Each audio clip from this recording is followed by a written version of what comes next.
Hi guys, good morning! Guys, this morning guys, magluluto po ako ng paksiw na bisugo. Ito po palang aking ingredients. Kalamansi, luya, sibuyas, bawang, at saka pamintang durog, at saka isda, at saka okra. Ayan guys, at saka mayroon pang himagas na saging.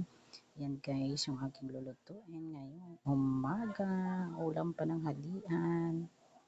Ayan guys, yung aking paksiw na bisugo. Ayan, nakalagay na lang ang ingredients. Nakalagay na lahat yung ingredients guys. Lagay ko na po yung kalamansi, katas ng kalamansi. Ayan, yummy yummy. Paksiw na bisugo. Sarap. Yummy yummy. Ayan na guys, yung aking paksiw na bisugo. Kompleto na sa ricado. Ayan, yummy yummy. Ayan. Thank you for watching. God bless you all. Ayan guys, luto ng aking paksiw na bisugo. Ang bango-bango, ang bango ng aroma ng luya.